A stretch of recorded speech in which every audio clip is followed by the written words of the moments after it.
Teknologi telah membawa kemajuan besar dalam kehidupan kita, dari menghubungkan dunia hingga menyelamatkan nyawa.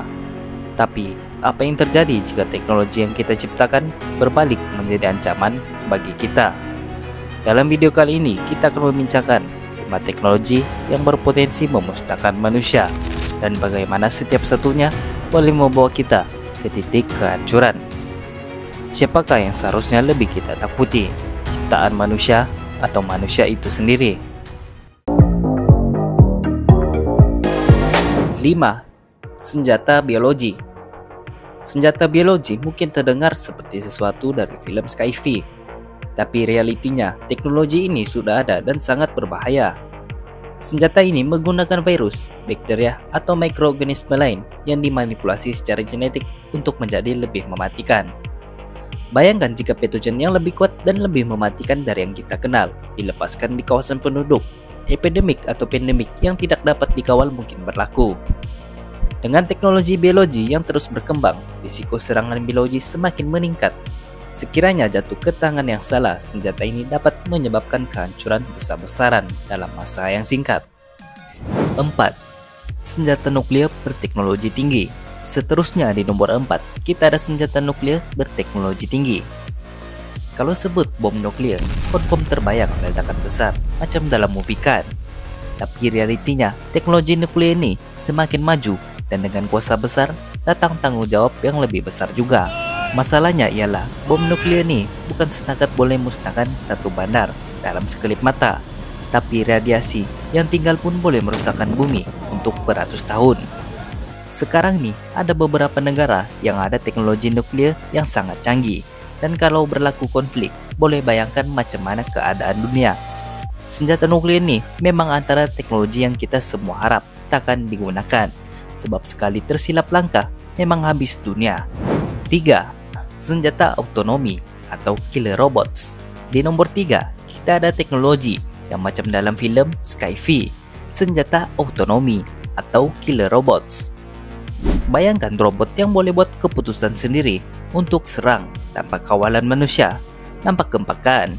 Tapi coba pikir kalau robot nih salah buat keputusan, siapa yang akan kawal? Senjata autonomi memang nampak macam ide futuristik, tapi ada juga sisi gelapnya. Kalau robot tiba-tiba merajuk dan mula bertindak ikut suka dia, bayangkan betapa kacau bilau jadinya. Ramai yang risau tentang teknologi sebab senjata autonomi ini mungkin susah nak dikawal kalau udah mula bertindak sendiri. Jadi killer robots ini memang ada dalam senarai teknologi yang kita perlu hati-hati. Sebab kalau tersilap kawal, boleh jadi macam cerita distopia kata Netflix. 2. Nanoteknologi dan teori Grego. Bayangkan kalau robot-robot kecil yang saiznya lebih kecil dari habuk, macam bakteria.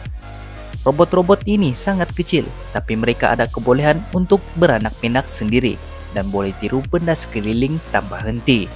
Nanoteknologi ini sebenarnya ada potensi besar untuk selesaikan masalah kita, dari bersihkan pencemaran sampai baiki sel badan kita.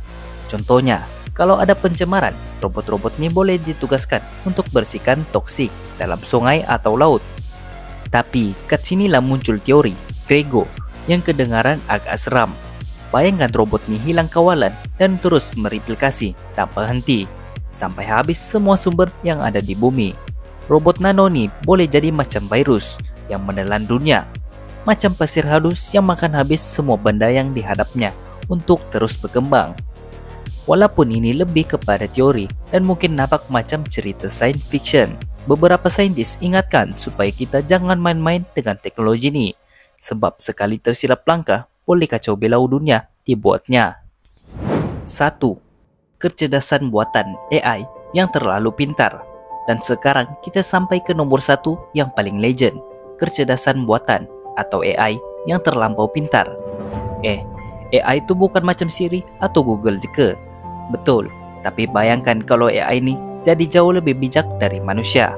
Banyak saintis risau kalau AI ini jadi lebih maju sampai tahap dia buat keputusan sendiri tanpa campur tangan manusia. Apa jadi kalau AI anggap manusia nih ancaman atau tak penting untuk misinya? Atau lebih menakutkan lagi, kalau AI ini mula ubah dunia ikut logik dia sendiri tanpa kira apa yang kita mahukan. AI memang teknologi yang banyak manfaat, tapi kalau sampai tahap AI tak terkawal, kita pun tak tahu apa yang mungkin terjadi. Walaupun sekarang nampak selamat, ramai pakar teknologi ingatkan kita untuk hati-hati dalam kawal AI, sebab sekali dia overtake kita, tak tahulah apa nasib kita nanti. Itulah 5 teknologi yang mungkin boleh buat kita semua cuak kalau tak dikawal. Menakutkan kan? Tapi ingat, teknologi ini tak semestinya jahat. Semuanya bergantung pada macam mana kita jaga dan kawal mereka. Kalau guna dengan betul, boleh jadi penyelamat kita. Tapi kalau tak, kita semua tahulah apa yang mungkin terjadi kan. Apa pendapat korang? Teknologi mana yang paling creepy atau buat korang cuak? Tinggalkan komen kat bawah, share pandangan korang, dan jangan lupa untuk like, subscribe, dan tekan lonceng tuh supaya tak terlepas video-video terbaru dari kami. Terima kasih kerana stay sampai habis. Korang memang legend. Sampai jumpa lagi di video seterusnya.